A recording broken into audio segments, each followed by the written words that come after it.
Welcome back to the Haunted Library. I'm your host, the Haunted Librarian.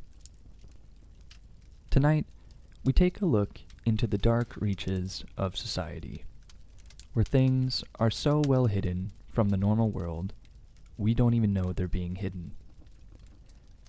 This story comes from Reddit, written by the user unomass39, posted to the No Sleep subreddit.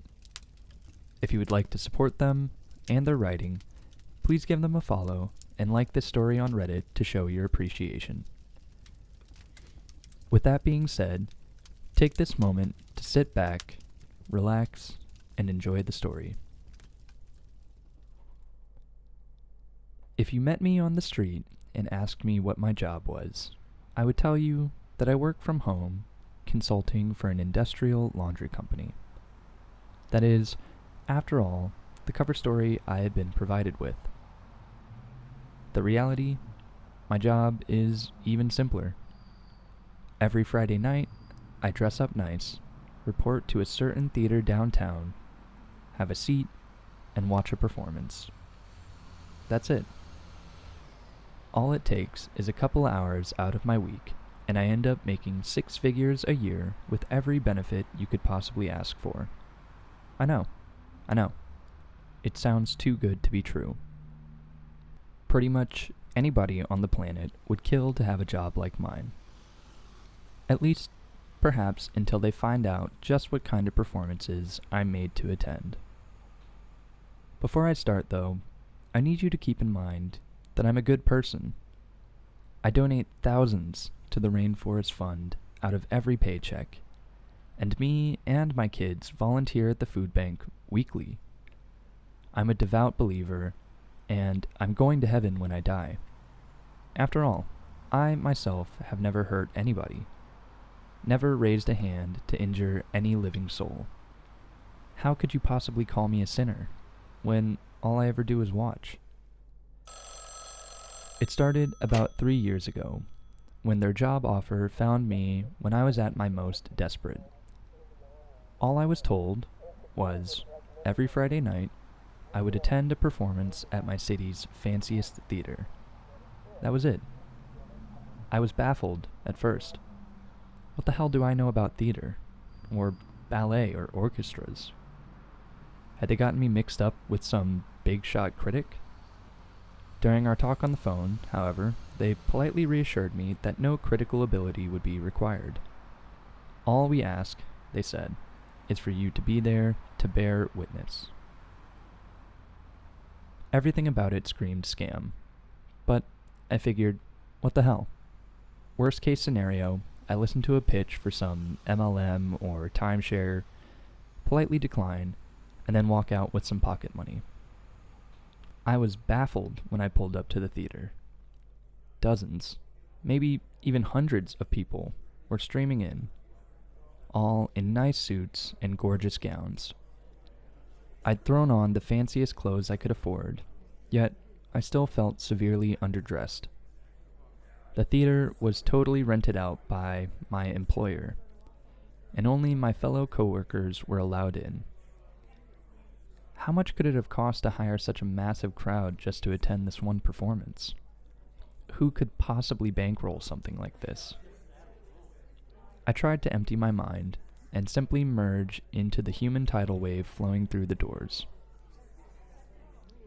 Every staff member was dressed in a refined, all-black suit, with a black tie and black undershirt, to the point they seemed to darken the air around them.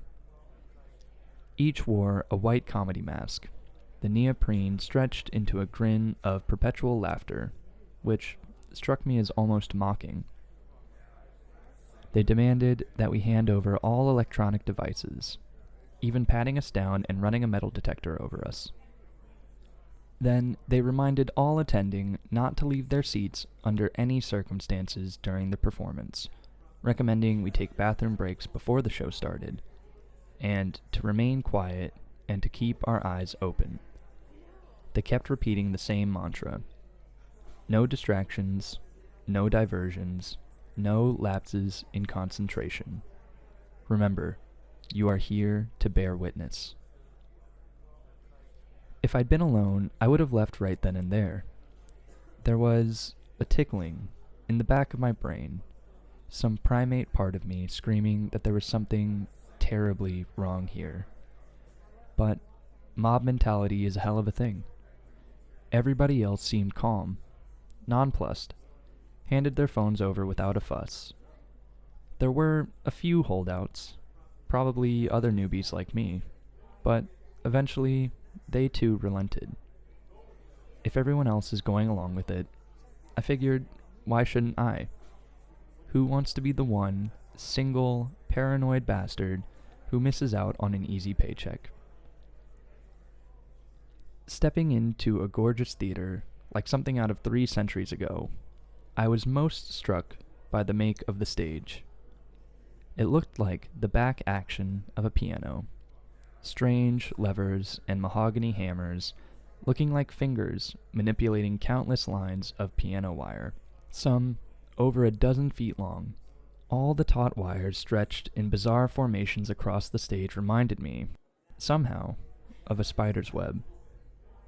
I could not fathom a machine so complex, yet with such little apparent purpose. The nature of the performance always varies. Sometimes it's a work of Shakespeare, a ballet, an opera, hell, even a puppet show. That day, it was a concert featuring a small chamber orchestra of around 35. Students, it looked like, young and inexperienced, with a nervous air about them as if this was their first time performing before such a crowd.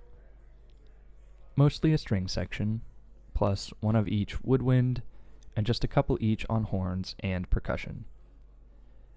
The conductor was one of the staff members in the comedy masks. I was baffled.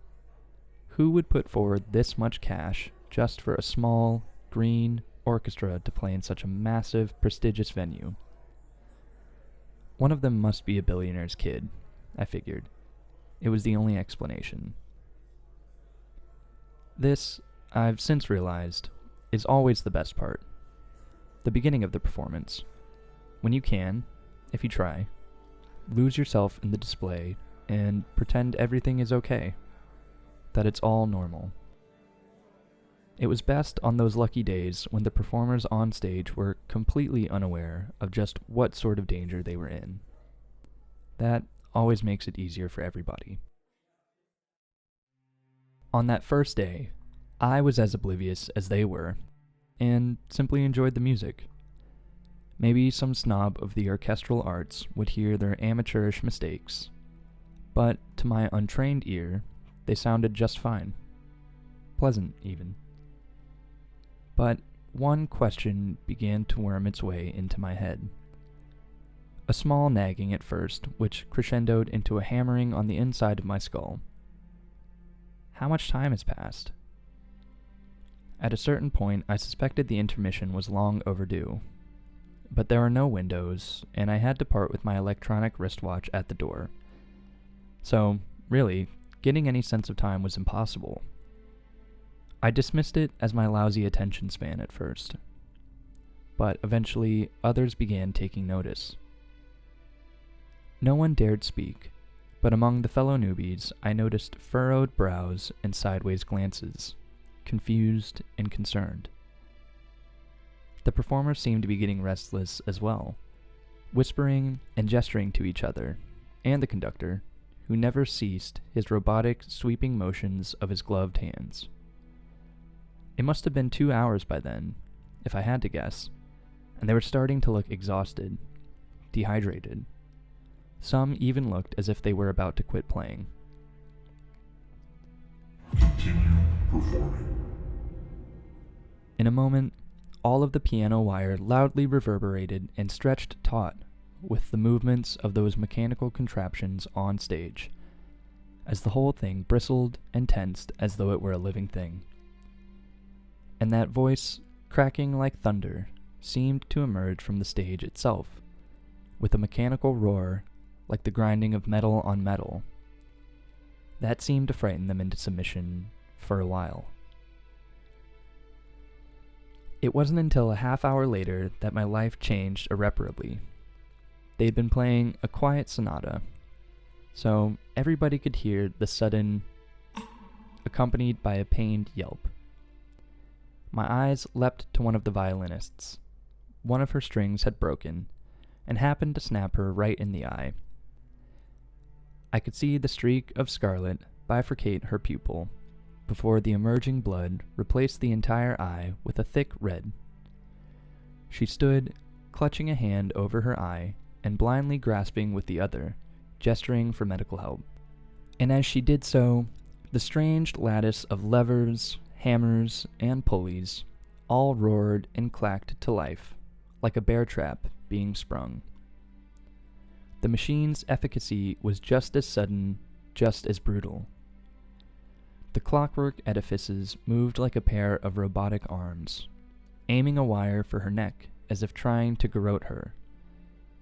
But they moved at such a speed that the wire seemed to pass through her, like she wasn't even there.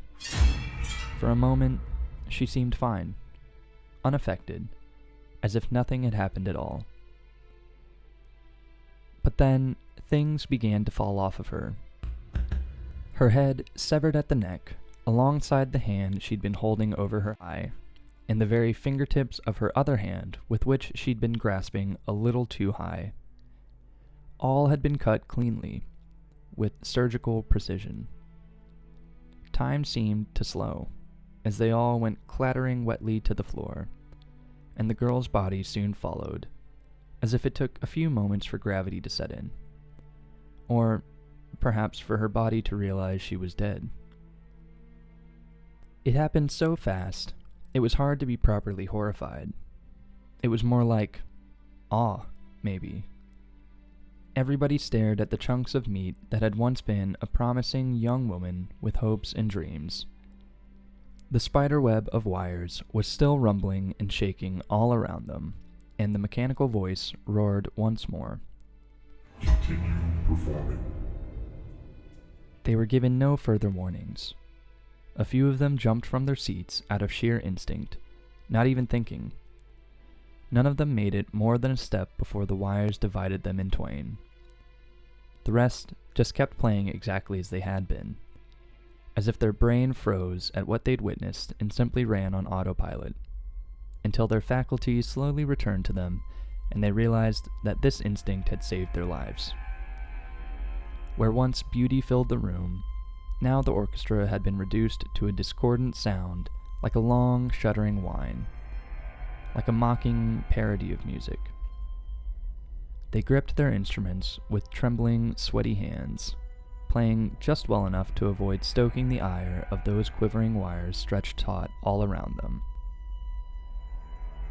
They realized, gradually, that they were allowed to speak. Immediately, they began wailing hard enough almost to mercifully drown out the dismal cacophony that was once music, some begging and pleading with the staff, others screaming out threats, be they legal or physical. Nothing they said could shake the masked men and women in the slightest. They stood at order, like statues, unflinching. Realizing this, they turned their attention to us, a wall of red, weepy eyes scanning the crowd for any hint of mercy, begging us to band together against the staff, calling us all sick bastards for just sitting there and watching them die.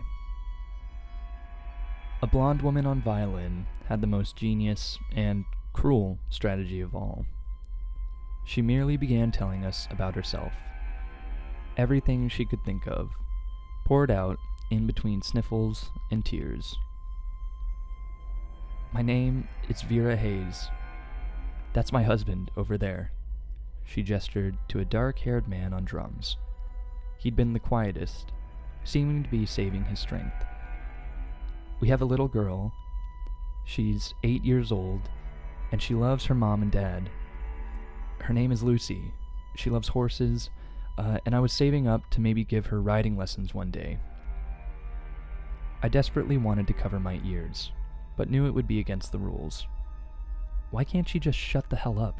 I thought bitterly, grinding my teeth. I truly hated her.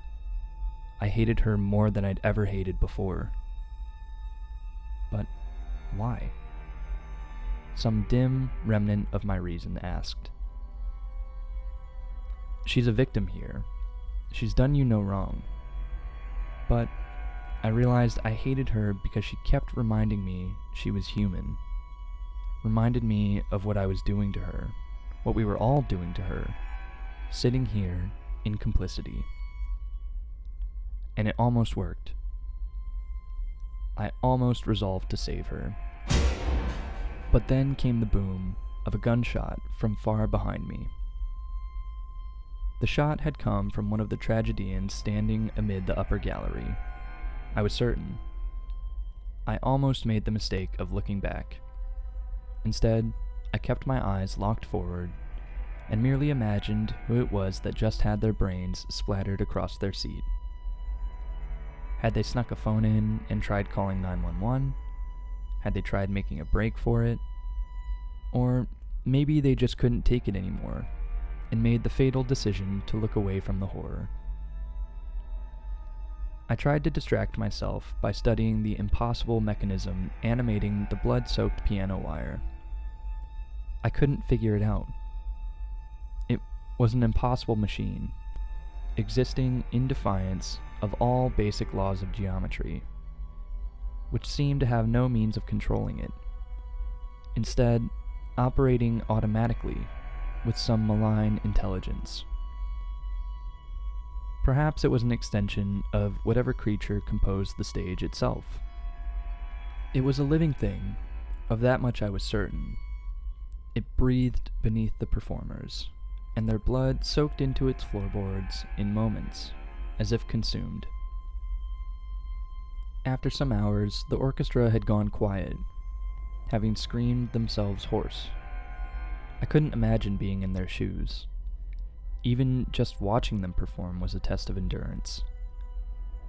Many of them were oozing blood all over their instruments, from scarlet cuts where the skin had split. The woman on the French horn was struggling hardest of all, her lungs and hands burning with exhaustion.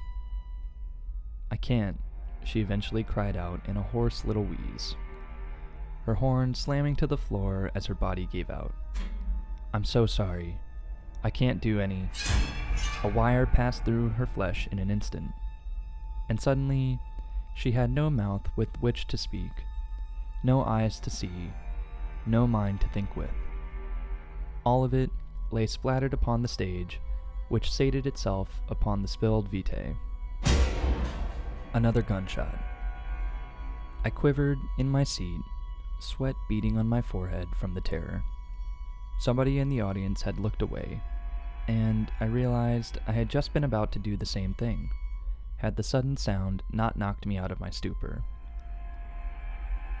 Most of the performers went in similar ways over the next few hours, either making mistakes or their bodies giving out. As monstrous as it may sound, I was quietly praying for them to get it over with. They were dead the moment they walked on stage. Why drag it out for all these hours, just for the inevitable to happen anyway? I recognize now that it's almost impossible to make that choice, to simply give in and accept death in defiance of all our natural instincts. But the auditorium now reeked from audience members voiding their bowels, and the damn woman next to me just wouldn't stop crying. Wouldn't stop at all. Vera and her husband lasted the longest of all, perhaps because they had each other. Over a dozen hours passed, maybe even 24, and they were still playing a little duet in perfect sync, despite everything. By now, they were simply talking to each other, as if nothing was wrong, as if we weren't even watching. "Baby, when we get out of here, I'm going to take you to Martha's Vineyard. I know I've been saying that for so long, but God, I wasted so much money on that stupid motorcycle," he said. "Lucy's going to love it." Vera chuckled. "I don't know, it might be boring for a little girl. Isn't it all a bunch of old people up there?" He laughed weakly. "Well, maybe in town, but you know her. Once you get her in the water, you can't get her back out. She's a natural-born swimmer, I swear." Think we'll see her in the Olympics someday? It was surreal to watch. Like I was peeking in on a private conversation a couple was having in their own home. But I could tell both of them were trying to maintain some illusion of normalcy. Anything to keep themselves psychologically intact as the hours passed. Even as they tried to smile and laugh, there was a quiver in their tone, a desperation, a fear of what might happen if there was a single break in the conversation. A lot of what they said was too personal to relay here. They went into old regrets, past mistakes, resolved every argument they ever had in all their years together. It was like they wanted to make sure they said everything they had to say before the end came. I think I owe them, at least, their privacy. But the husband was slowly deteriorating. He'd moved too quick, caught the symbol with his hand, leaving a wide gash along his palm that was gushing blood at a terrifying rate. Now he was getting woozier, swaying dizzily, his eyes unfocusing, his speech becoming slurred, and his playing sloppy. Vera desperately tried to keep him focused. "Talk to me. Think of the beach. Lucy's going to love the seashells. She'll pick her favorite and put it on that little stand in her room, with all her little trophies." She rambled on and on, but by the end, all he could manage was half-hearted grunts of affirmation. He was leaning in his seat, and then his drumstick went flying right out of his hand, sending a cloud of pink mist through the air along its path. And yet, he kept going through the motions of playing, as if he didn't even notice. Then, a sudden clarity formed in his eyes, and he stared at his empty hand in disbelief.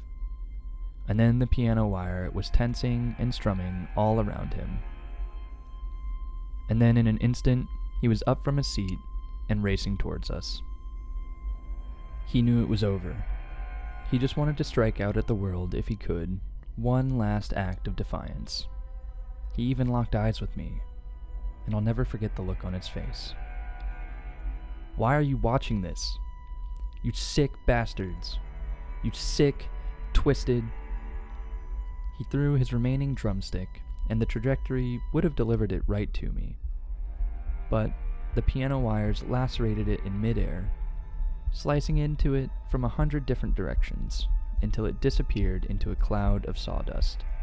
And then, they did the same to him. Vera didn't scream or sob. She just tensed and let out the tiniest gasp. Like when you're at the doctor's and you know a shot is inevitable, but it still stings anyways. And then, she was alone. She looked at us like she wanted to speak, wanted to say something, to express what was happening inside her. But what was there left to say? She'd spent almost a full day screaming herself hoarse with every combination of words she could think of. None of it helped. None of it meant anything. Instead, she expressed herself through music. She began to play the most mournful, sobering solo I had ever heard. One I just knew she was making up as she went along. One with which she communicated those parts of herself that words could not encompass. She stared us all down, eyes red and bloodshot, making eye contact, individually, as if to remind us that we were not a shapeless mass, that we were all individually responsible. I only barely remember the sound of it now, as if I'd heard it in a dream.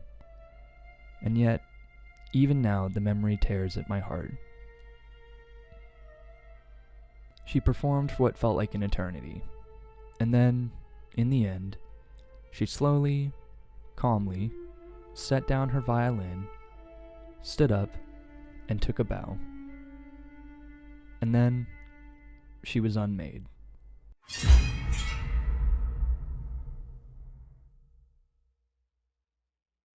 Everyone stood up around me all of a sudden, and I was immediately caught up in it too, performing a standing ovation that dragged on and on. We screamed, shouted, cried, threw things, smashed our fists against seats, tore at our hair, laughed and danced with each other. It was the ultimate catharsis after all that silence, after a full day of holding it all in. Never before had I felt so connected to a crowd of people on some deep, spiritual level. We marched out of the theater, stumbling like a procession of ghouls with blank faces and tired eyes. The staff were as polite as ever, thanking us for attending the performance and hoping that we, quote, enjoyed the show. Some were dragging the bodies of shot audience members out of the theater. As I finally emerged into the outside world, I was stunned to find it was still the same night I had entered. At least 20 hours had passed inside the theater, I was sure of it. But for the outside world, only 2 hours had passed. Exactly the duration listed on their job offer.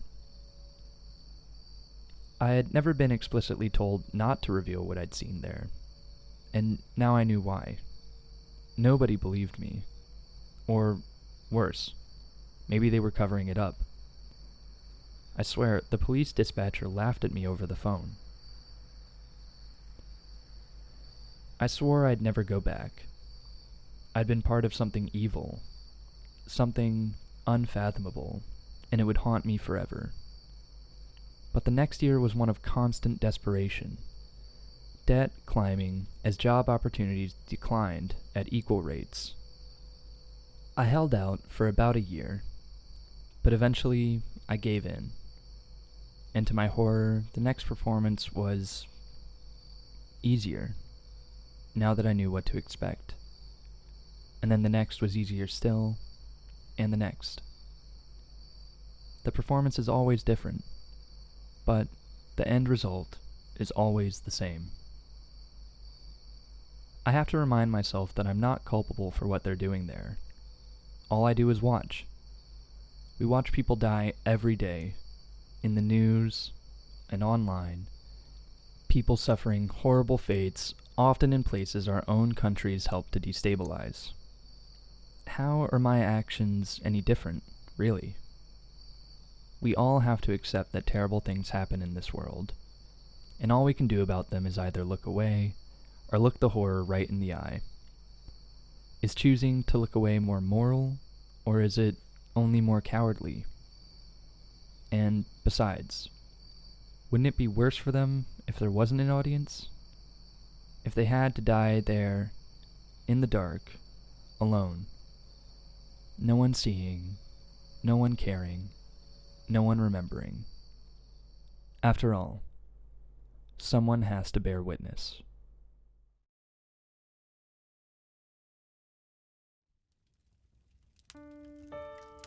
Thank you for listening to this episode of The Haunted Library. If you enjoyed the reading, please consider giving this video a like and subscribing to the channel for more stories. I was your host, The Haunted Librarian, and as always, thank you and good night.